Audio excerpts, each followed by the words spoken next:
days, United Artists was like the pick of the studios in terms of being able to have some freedom and being able to do things. But I talked to the senior vice president there, and he said, no, and that's not what we want. So Walter and I,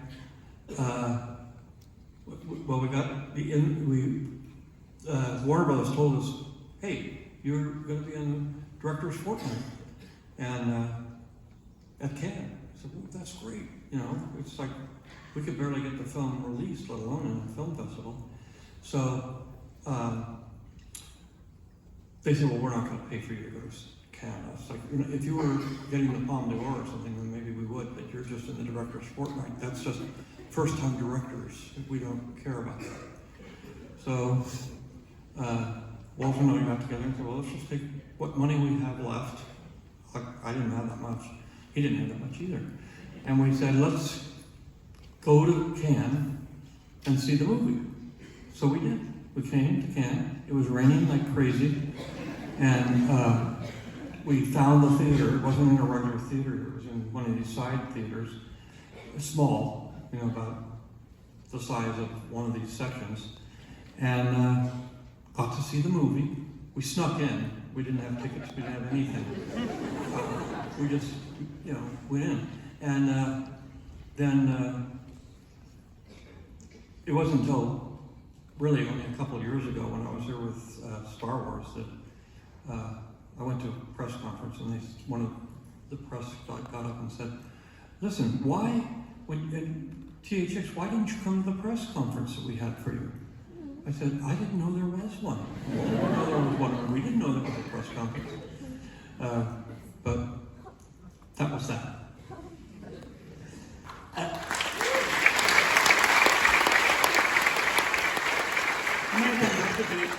A lot of things to remember about this film, but the car chase was impressive, the race was impressive, and it's not the only car chase or race that you have in your films.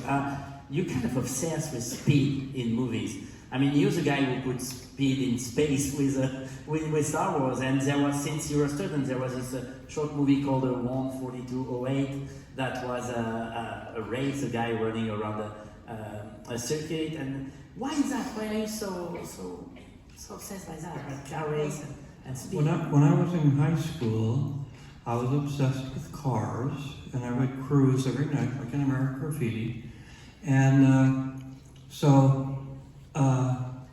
and I did race. I did what we call in the United States gymkhanas, which is autocrosses, usually in parking lots. But they have cones, and you get to race. And I had a car, and I raced. And I worked in a foreign car service, and worked on cars, Renaults actually. And so I was very much into racing. And my first thing was, well, that's what I'm going to do. I'm going to drive race cars. Then I was in a really bad accident, like a week before graduation from high school, and was in the hospital and all that stuff. But that's where I kind of came to realize that I wasn't that good a driver. And in racing, if you're not that good a driver, it's better not to do it. So even though I loved it, and then so what I did is I became a photographer. I was in a sports car club with some racers and stuff. So I did that for a while, and then when I went to USC, I continued that. But I'd sort of given up. Once I got to film, I said, this is it for me. I don't want to be a race driver anymore. I've always been fascinated with it. I always love it. I love racing. I have done it, I went back after a number of years and picked it up again with, on a real racetrack. And then kind of decided that, well, I did some celebrity races and I also did some other things, but but then those around me, I had by that time been divorced and I had one daughter but then I adopted 2 more daughters. But we adopted the first one, so I knew how to do it. So, and they all, I came close to, go behind something and there'd be a big explosion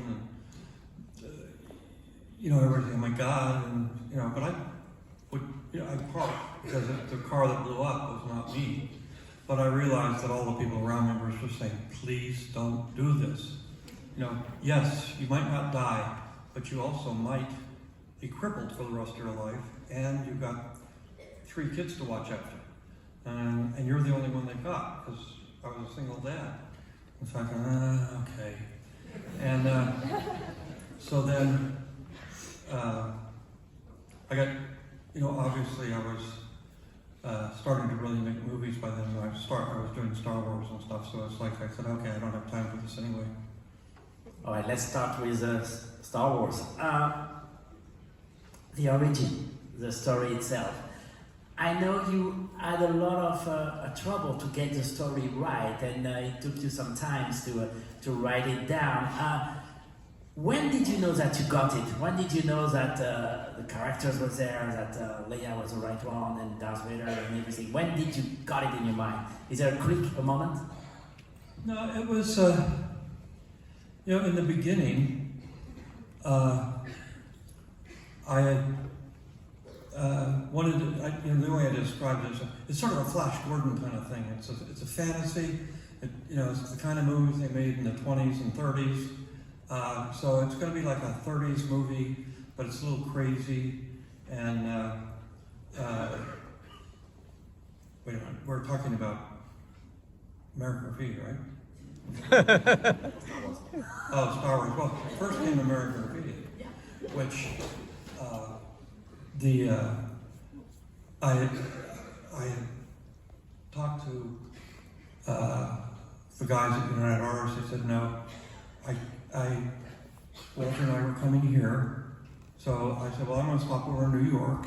Francis is shooting The Godfather, and I'll stay with him. And, he's having a very, very hard time. The studio was just, wanting to do horrible things. And he was fighting.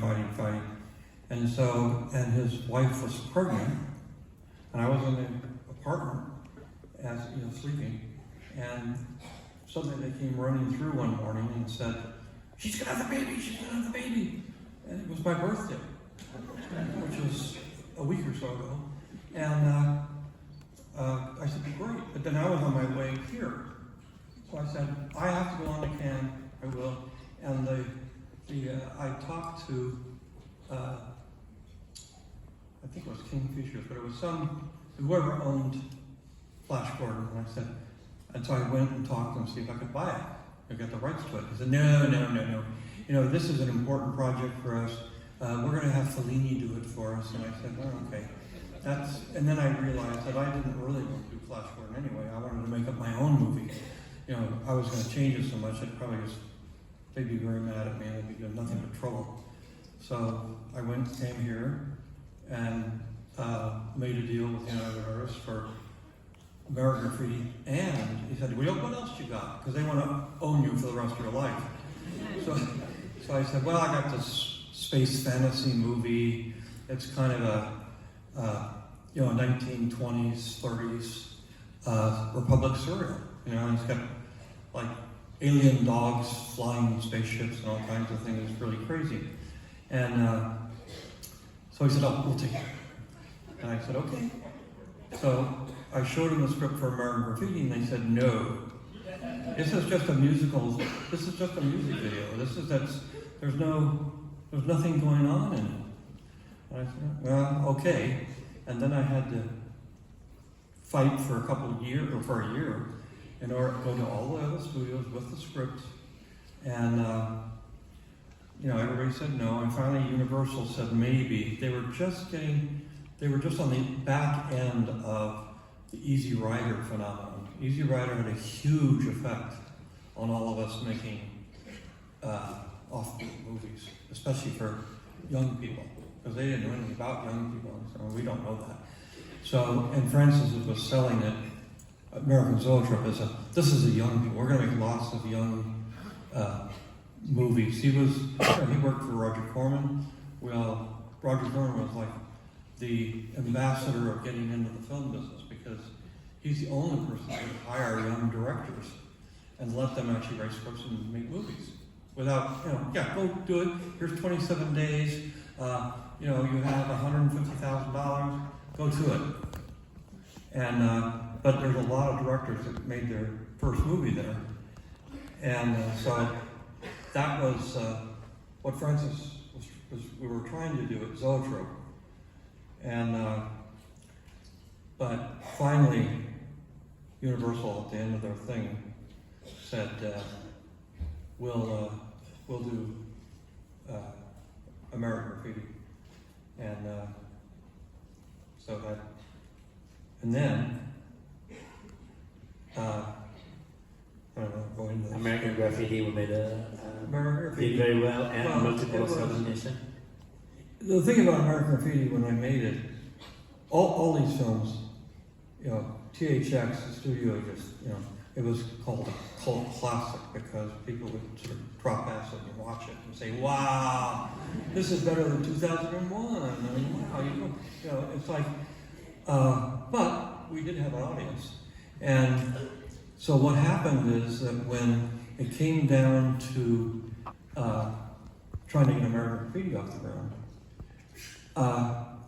the studio, we were in a 1,000-seat theater. We did a preview, and it was an amazing preview. It was unlike anything I'd ever seen or heard or done anything with before. The audience went crazy. They were standing up, they were screaming, they were yelling. It was like a rock concert, and it was amazing. And so lights come up. The head of the studio comes into the back. He's back in there. We came up and met with him. He said, "This film, you should be ashamed. This film is not quality enough to show an audience." And it was finished. It was it was an answer print. And Francis got very mad at them, and we were having this big fight in the back of the theater. And he said, "Well, how dare you? This kid almost killed himself making this movie, shooting it in 28 days or nights, and he's, how dare you at least not say it was an interesting movie?" And he said, "No, this is terrible. We're going to take it down and recut it."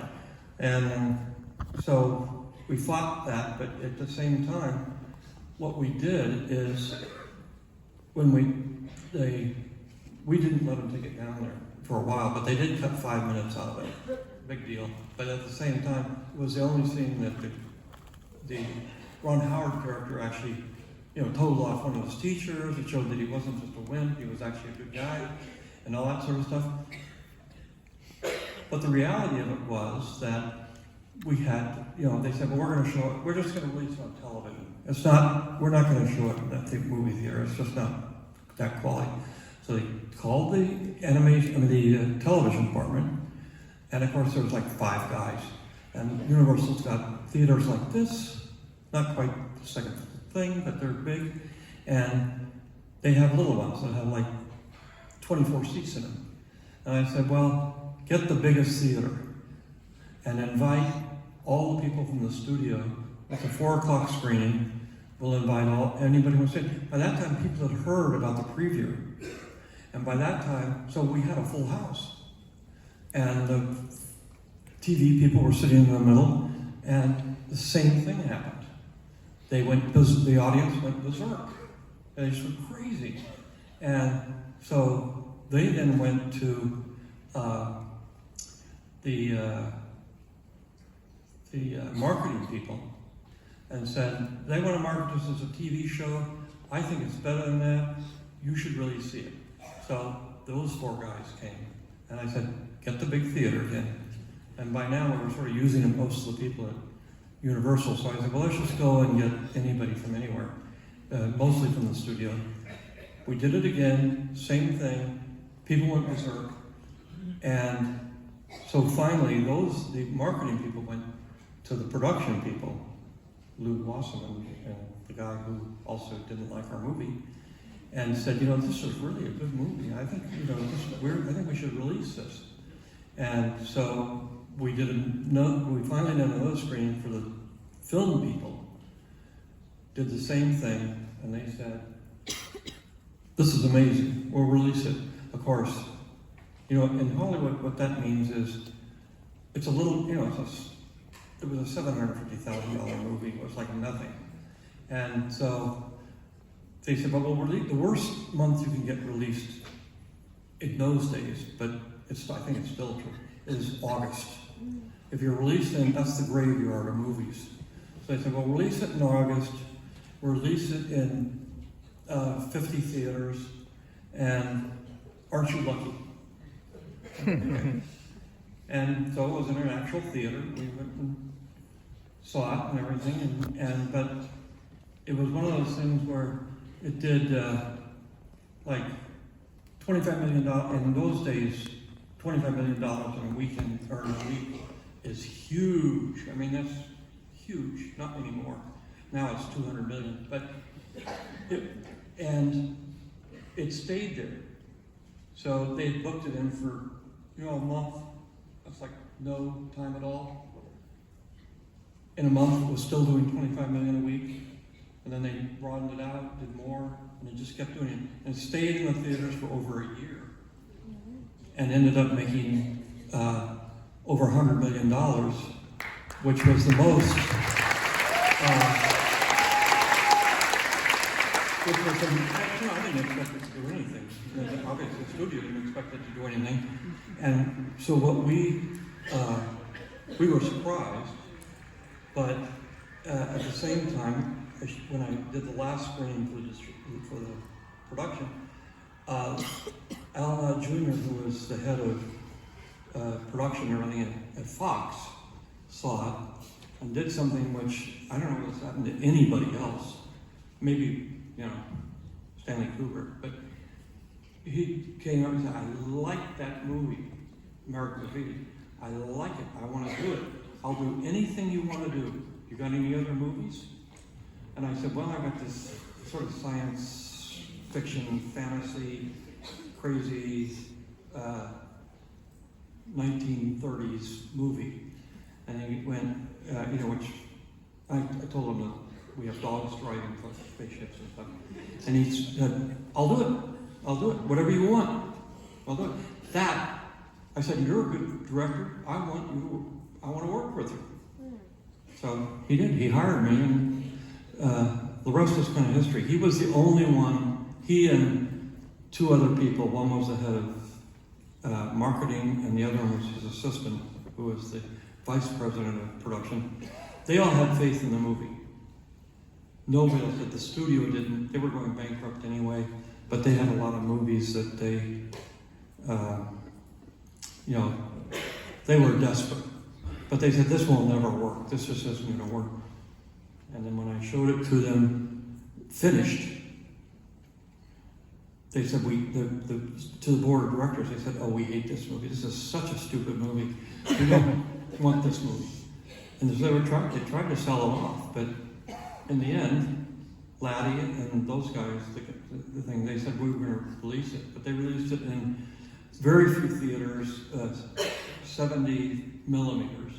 They said, well, we'll do it, this grand thing, which was a way of saying they weren't going to let them release it in a lot of theaters.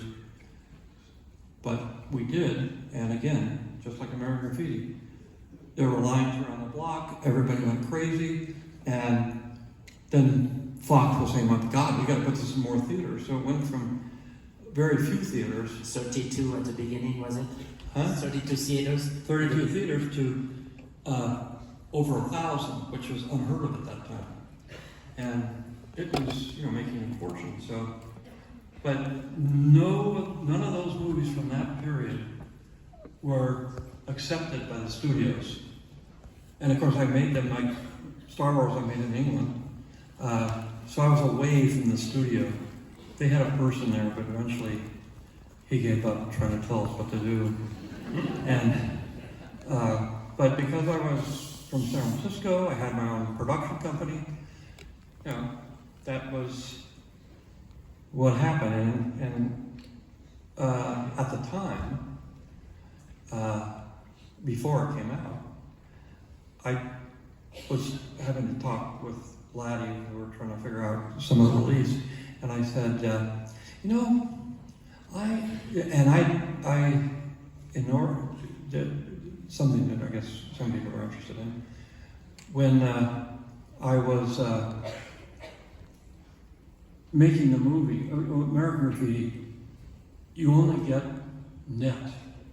Net in a studio deal was doom. You could not make money with net.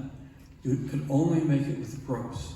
The only people who got gross were big-time stars: Barbara Streisand, Steve McQueen, Paul Newman. But nobody on the crew, no directors, nobody could get gross. You only got net. And net, they would have, they just keep adding stuff onto the budget until it never paid off. It just never, ever paid off. And so it was like fool's gold. And I knew that. But American Graffiti made money so fast that I actually made a lot of money. And it was the first time I think anybody had ever made money on net. So when and while that was happening, I was still writing Star Wars. And by the time I finished it, it took me about a year to write it, and because American Graffiti, it was nominated for Academy Awards, it was all, I was constantly doing stuff, which isn't really an excuse, but besides me procrastinating, it took a while. But that was, I went to Fox, and they were, because all I had was like an 8-page deal memo. Said, well, you're going to get 50% of the net, you're going to get, we're going to pay you $100,000 to write and direct, and, it was just a standard deal, because it was done before American Graffiti came out. And so when American Graffiti came out, it was this huge hit, and then suddenly I was the hottest thing in Hollywood. I went to them, and I said, look, we're going to give, the distribution agreement is an 80-page document. So I went to my lawyer and I said, we're going to write that contract. And he said, you're crazy, you know how much work that is? I said, look, this is the only time you'll ever get to do this, and it'll be the last time anybody ever gets to do this. So let's take advantage of the fact that we can write the contract. And of course, the other films, I didn't get any advertising, I didn't, so what I decided is, well, when I went through it, the only two things that made any difference whatsoever, which didn't make any difference, one was to be able to have licensing. Licensing in those days did not exist because it took longer to build a toy than it did to make a movie. And the movie would come out and last, if it didn't work, it'd be last for a month. And they wanted something that would last for a year so they could, sell their toys at Christmas and all that kind of stuff. And all I wanted to do was to make t-shirts and posters and use it for advertising. So I could go to Disneyland and sell kids Star Wars t-shirts and all this kind of stuff. And we were going to conventions. To a friend of mine from school,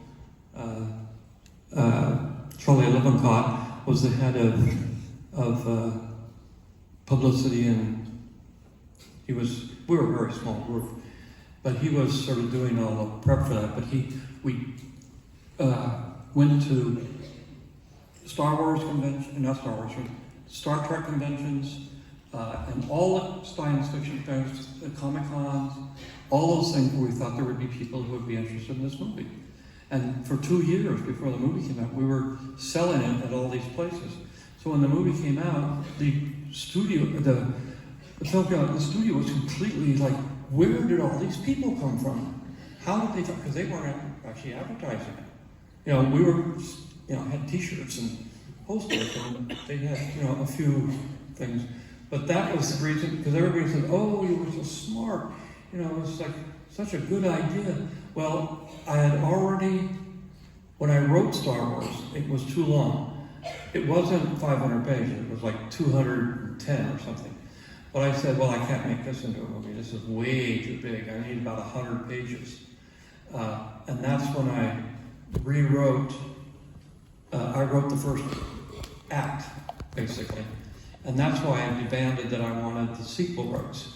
Because if they were going to sit on it, I've already been through this before, where they would sit on something and say, well, we don't want to do it, we're not going to sell it to you, but if we do, we'll sell it to another studio for an ungodly amount of money. And of course, they won't buy it because I could barely sell it as I was. So I said, I want the sequel rights. And of course, the first rule that you learn in film school or anywhere else, don't ever invest in movies. You will lose your money. The fact that people make money in the movie business is a myth. It doesn't happen, especially in Hollywood. It's just like, somebody says, well, look at, I can tell you 10% of the net of so-and-so in this movie, and it stars Tom Cruise, but they'll never see a dime. So, and I knew that, but I did want to get the rights because I didn't want them to sit on it. And not let me, because I would say, well, I'll make 3 movies out of this now, because there's too much material there for me to do. And that's what started that whole Star Wars craziness. And so,